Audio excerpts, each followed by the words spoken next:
Squared. Am I calling over the place? Dave there? Which one did you Yeah, say? pick one. It's 4 of them. Oh, no, that's very deep. Oh, sorry. I'll call the meeting to order. As far as we know, Mike's not going to be here, so thank you everyone for coming. The first item on the agenda is to consider approving the minutes from the February 9th and February 16th meetings. I move we do that. Second, all those in favor? Item 2, Ella's got a new appointment. She's going to introduce to us. Nicole, can you make it up for you, please?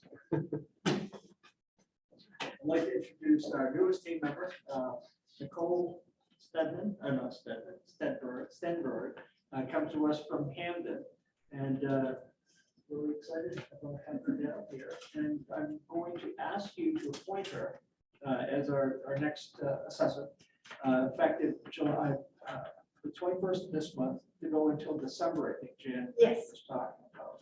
And so I'm going to let you ask her any questions and for her to share a little bit about herself and for you to introduce yourself. Hi, I'm Nicole Stenberg. I currently serve as the assessor in Hamden, but prior to Hamden here, I worked for the state of Maine Property Tax Division in a lot of different roles for 16 or 17 years. So property tax, as I say, is my life, and maybe that makes me a dork, but it is what it is. When I was at the state, I served multiple different jobs, but one of my favorite there was actually the training of assessors. So I've got a lot of experience and I know a lot of other assessors, and I reach out to them for help when I need it. So. And I live right here in Sydney, and I'm really excited to get close to home and to join this team because it seems like a really great office environment to be in. So. Thank you. Anybody got any questions for her? I'm, like I said to Gary, I got a nice catch. I think it's a great opportunity for us. Could you guys introduce yourself to us? Dave Tell us a little Broder. bit about yourself. Dave Broder, lived here in town for 20-something years or so, actually more than that, 30, almost 30 years now. So, I'm Bob Nutting. I grew up in Skowhegan, but I've lived here for the past 40 years. I'm a retired pharmacist and part-time legislator. And you may have met my daughter already, Christine. Yes. I'm excited to work with her. And I'm Dana Ridley. I've already met Nicole during her interview, and I've been in Oakland for a few more years than these other guys, only 80, so it's nice to meet you again, and I'm sure we'll enjoy you. I hope you enjoy your time here with us. I'm planning on it. So. Perfect. Welcome. Thank you. Thank you, Nicole. You're all set? You want to go home? Thank you. Awesome. Good. Item 3, to sign overweight permit for construction work that's scheduled for I-95. I actually have that from Mike's desk there. What that is this spring they're planning on doing a large section of I-95. It's going to run from Waterville to Pittsfield. They're looking for an overweight permit to go and travel on Oakland roads. I talked with the gentleman, George McDougal, on the phone, and he advised me that they're actually not going to be using Oakland roads, but they still have to have it signed just in case they have a truck that comes down here. They're going to be jumping on the interstate on the Sydney end. If they get any materials from that plant down there, everything else is coming from. Yeah, I think it said in that thing, that hot topic from Waterville to Pittsfield. Yeah. But it said, It's what did it say, ultra thin coat? Yeah. And I'm not sure what that means, but It's a waste of money. Probably is. They're putting paint on it, so they're doing. Awesome, thank you. I move we sign the permit. second, all in favor? Have you got it, Dave? I do. Oh, Jan's got it I already, do. okay. Item 4, MRC update. You got an email from me, I just sent it out, I think tonight, that is an invitation for you to join a Zoom meeting. It's a town meeting with MRC. Dana, as you know, is on the board of directors up there. And Ashley, I'd like to turn it over to Dana so we can share with us what's going on, and I can jump in if I need to. You went on the tour that time, didn't you, Bob? So you've Yes. seen the place, Yes. and it was going pretty good. but it was being run by an outfit that wasn't doing a good job for them with the maintenance and the operation, that NEAS outfit, the one that was ushering us around that day. And they kind of hit a perfect storm of troubles. They had some pulp they were making. You remember this gray stuff that looked like chewed up egg cartons, which was a byproduct that they were making, and they were trying to get that license to be able to sell it. And they weren't getting very far with the DEP on getting the permits to sell it in the country. And they finally found a buyer to sell it in Canada. So they were already recovering 60% of all the trash that was sent there when they were running. So, I mean, the state wants to try to do 50% recycling, and that plant was already doing 60%. And we were already taking out a lot of the good stuff. You know, towns like Oakland recycled, and a lot of the other 155 communities did too. So there was already some of the good stuff was gone, but they were still doing 60%. And so they just found a buyer in Canada for this this other pulp that they were making, which was gonna really help them financially. And they found another outfit to come and see about operating and running the place. And then COVID hit. So the outfit that they couldn't go to Canada anymore. They shut the border down with Canada for trade there for a while when COVID first hit. So now they couldn't sell their pulp. And the outfit they had to come and look the plant over and try to do the maintenance for them, they had no place to stay because the hotels were all shut down due to COVID. They had no place to eat, so they couldn't come. So anyway, the plant got shut down. It's been down, what, almost 2 years now. And there's been various buyers that they've dealt with. And they'd come in and they'd talk about slick salesmen, you know, they'd talk a great story, tell you all this other stuff that they'd done across the country and foreign countries on recycling and running waste plants. But if you really dug into it, quite a lot of it was just bluff. They had these great ideas, but they hadn't really done them. And so there was 2 or 3 of these outfits that went on and carried on and was going to buy the place, and come to find out they weren't using their own money. They had to get financing from some big financing houses and stuff like that. None of them ever got their financing. So there's 2 or 3 outfits that got cleared at the altar, but they left us at the altar and they skedaddled. So, so now they've got the bond committee here, and they've gone to what they call a stalking horse bid. They put in a low bid, and they've got the receiver to agree that if somebody doesn't buy this before June, MRC, which is a conglomeration of these 155 towns, can buy the place and get it operating again. So that's what this meeting tomorrow at 1:30 is going to be about, is to explain this to anybody that wants to listen. The offer they're making is $1.5 million. Yeah. Now, that's not all the money that it's going to cost, because they're going to need operating costs, operating capital. They're probably going to end up borrowing between $5 and $10 million to get this thing up and going. This is a push button operation. I mean, it's all ready to go. MRC's been maintaining as far as the heat and everything else so that it can get going. The problem that we're running into right now is currently 2 facilities that I'm aware of in the state of Maine that is trashed energy. And that's down to Echo Maine, and that's PERC up in Orrington. Well, PERC has been on the verge of bankruptcy now for a number of years. Yeah. And I mean, it's been that way for a bit. It's an antiquated old plant that's been in operation for 35 or 40 years. And this is new technology. The state's pushing to close landfills down across the state. I mean, there's all this stuff with PFAS and PFOS that's going on. That's already being talked about. There's laws being promoted right now that hasn't passed, but we're going to be hearing more about that as time goes on. This is an opportunity for a town like the town of Oakland to buy into a project that will last for years and years and years to help us mitigate the trash situation that we're dealing with and not put it into the ground. I believed in this process when it first started out. You know, and I supported it for those of you who were here when that happened. And I was obviously disheartened when they ran into the problems of COVID and everything where it couldn't work. The way it's going to work for us is if this happens, and if the communities support this, it's 115 communities, I believe now. 115 different. Yeah, if the 115 communities get behind this, we're gonna be asked to co-sign a note. We're gonna be one of the signers. We're not gonna have to come up with any cash to put into this. The only way we're gonna have to come up with cash if this thing goes funk on us, and we're gonna end up holding part of the bag. But, so if you take 5 to 10 million, divide it by 115, it's still a chunk of change. But I really think there's so much energy to make this thing happen. There's so much knowledge with MRC. I mean, these people have been working this thing now since the beginning of time with PERC. They've got the experience to make it happen.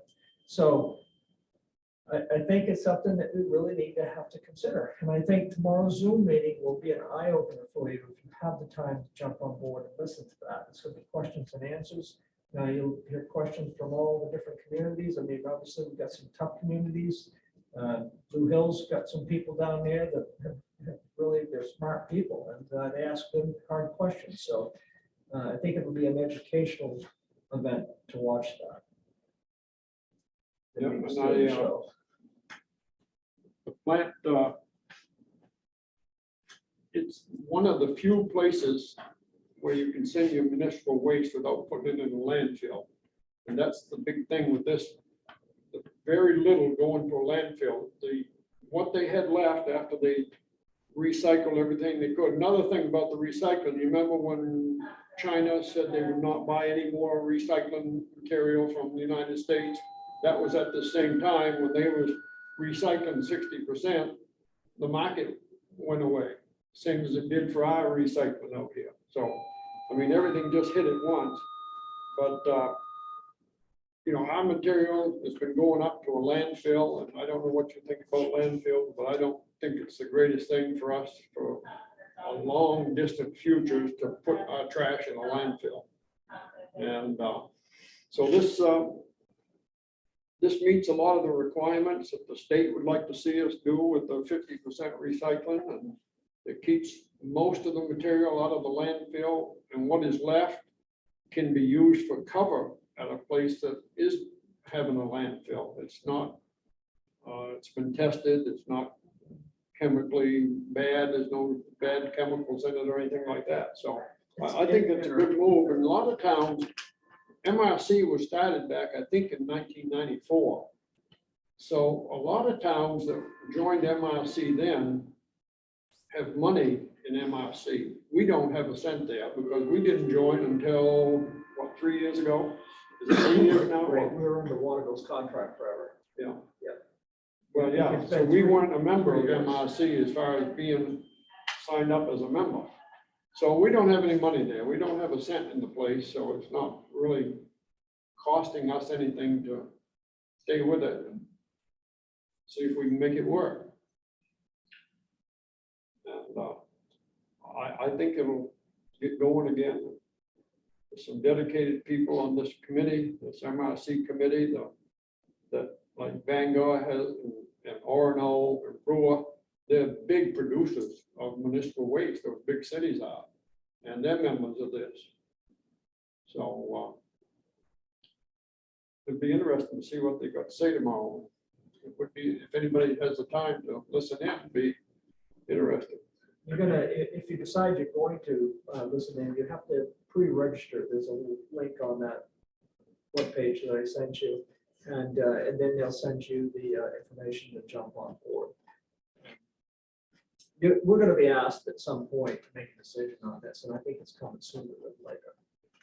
Probably we're gonna be looking at this in July. Probably in June or July, we'll have some idea Well, where this is going. I'll listen in tomorrow. Just see what they have to say. I mean, I did tour the plant, and it was wonderful. And you'd think everybody would think it was wonderful, but evidently nobody with money thought it was that wonderful. Otherwise, they'd have been going for the last 2 years. Right. So my initial questions are, if there is 115 communities, what happens if half of them sign up and this program goes south, I'd want to be in the half that didn't sign up, if you could still send your trash there, and I guess that's a question. You know, if we weren't a co-signer, could we then pay to send our trash there? The way that's been set up in the past, they would have taken towns that weren't members of MRC. We joined, so we were getting hours there for less than $70 a ton. 65, I believe. 65 was, I know it was less than 70, but and they also said that if other towns that didn't join, wanted to join later or sign up later, they would have to pay a higher fee. So, or some sort of a premium, and I don't know what that amount was at this time.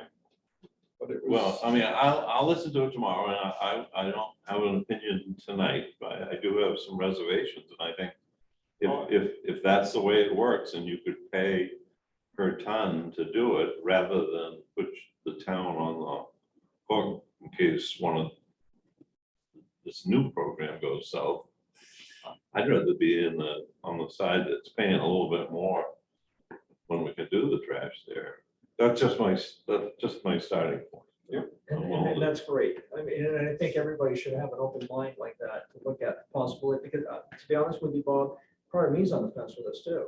Because I agree with you, if half of the communities don't sign up on it, what's it gonna be for the other half? They're gonna have a bigger part of the puzzle to own. But you know what, another part of the equation that created a hardship for a lot of these buyers is the fact that they had to maintain the contracts that are currently we've signed up with. We signed a 20-year contract stating that our base rate is now $70 a ton or whatever. But these companies weren't making enough money at that. They wanted more. MRC owns the land that's underneath this plant.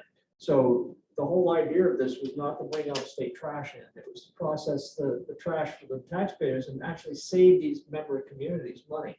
And that's part of the equation. So MRC is not going to be looking to make the kind of money that these private investors are going to be making. So MRC is going to, if this scenario goes forward, MRC would own the facility. The And communities would will. they conduct the business? They would hire the people So Dana's probably got more. They would hire an operator, like the people we saw there that was actually operating the plant. Yeah. They're working there. They would hire a company that would supply those workers and do the maintenance and operate the plant. But MRC would be the owner of the plant. And they would, but see, MRC right now, why we kind of in the lead position here is we own MRC owns the contracts for these 115 towns. And to get contracts for the 115 towns for somebody else would be very difficult to do for some other process. You know, or some other thing. I mean, you get 115 towns signed up, you're guaranteed, that's over 100,000 tons a year. I can't remember that figure, 115,000, 100,000 tons of trash a year that they've got committed that they know they can get. So. well, the devil is always in the details. Right, And at some right. point, even if we go forward with the contract, would have to spell out if this thing does get squirrely, who's, how many, what's Oakland's share as compared to Vanguard's share, for instance. So Right. And who's going to figure that out? And when we see those numbers, it would be a very small share compared to Bangor's, because I think the voting is done by your tons of trash. see, yeah. So Oakland's vote Is very small. is small. I mean, it is. So, the I mean, state- and we could back out. I mean, we don't have to join in. Probably, I would say we could say we're not gonna, they've changed our contract and we're not gonna be a member of MRC anymore. And then we're on our own again. Maybe, again, we'll see. Yeah. We'll see when we see. Yeah. And on the other hand, you got the legislature and the governor sitting on $1.2 billion that they don't know what to do with. Yeah. If they want to force towns to fund, to And they- recycle 50%, get their checkbook out and send us some money. And the MRC committee has been to see 3 or 4 different departments in the state that, and I don't remember the names of the departments, but the different ones that are involved in waste and trash and these type of things. And see if any of them wanted to open their checkbook up and buy this place. supply some money to buy it, so, and that's not, it's not a done deal, but it wasn't squashed as an idea completely. Well, I'll listen. I have an open mind, coming from a position of being very skeptical. Yeah. I'll listen. I agree with what Bob said. Everything looks good on the surface. I want to know what's our risk and what are we doing right now? What are we paying right now versus what we would be paying for tonnage? What's our process We're paying now? the same thing now as we would up there because we had a contract and MRC is still taking care of our trash. And they're letting us haul it to Norwich Walk. They made a deal with Norwich Walk to take bypass from this plant when it was down. So all we're doing is we're paying the same rate as if we were sending our trash to Hampton, only we're taking it to Norwich Walk. And it's being buried up there in that big mountain they're building. The contract would remain being honored. If NRC buys this plant, or if we buy this collectively, we're still gonna be locked into this price. So it's Still saying the same price. I think There must be still some risk side of this. There's always a Potential potential when risk. you end up pulling something like that. I mean, if it goes to fund and it doesn't work, yeah, we're gonna be on the hook for some serious money.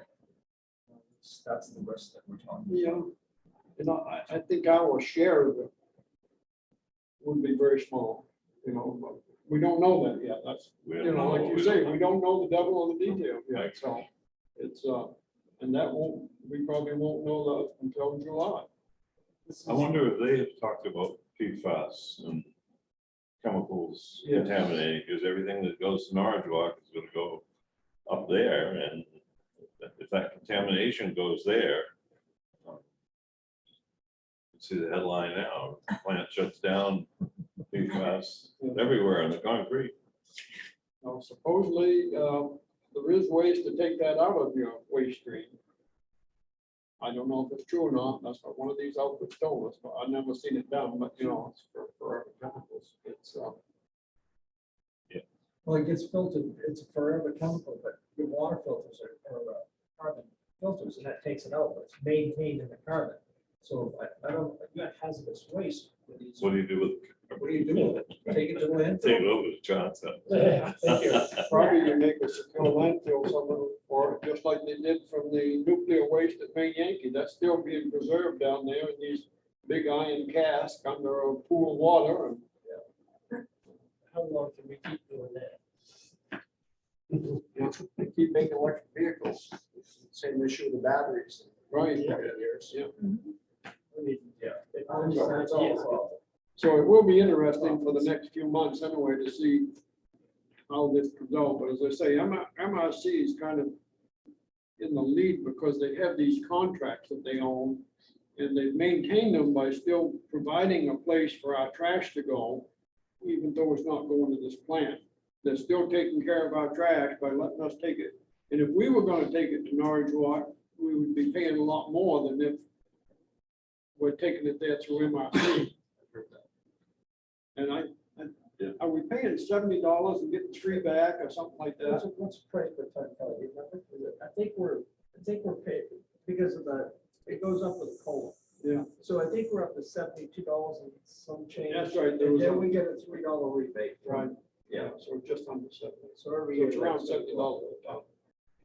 And we, as I say, if we didn't belong to MRC, we could probably take our trash. That was one of our options when we joined MRC, was to go to Norwich Walk. Because we had them in and gave us a bid on going up there. Which I can't remember if that was higher. How much was? It was pretty comparable, Yeah. but it was a We landfill. put it in landfill, that's right. Putting it in a landfill rather than trying to recycle some portion of it. So it'll be. If after you watch tomorrow, I'm sure you'll have a lot more questions. But you're gonna have the people in front of you to ask those questions. But hopefully between now and July, those questions will get answered before we have to do anything. Right. That's all I had. Have anything on management? Well, how about you, Dave? I'm all set. Well, I'm good. What about, Dan's got any questions? Dan? Well, I was wondering if we wanted to, we have a chance to appoint somebody to the Kennebec County Budget Committee, and I thought we ought to do it to Dawn when he wasn't here, but we better wait on that probably. Yeah. Snooze, you lose. I'm not gonna go, don't have a bad day. Is that right? Well, let's make it worse. Dave, I guess we're ready. Make a motion, we dismiss. Second phase one. All those in favor? I will Thank not you, be- everyone. I will not be present at the next meeting. So the next meeting,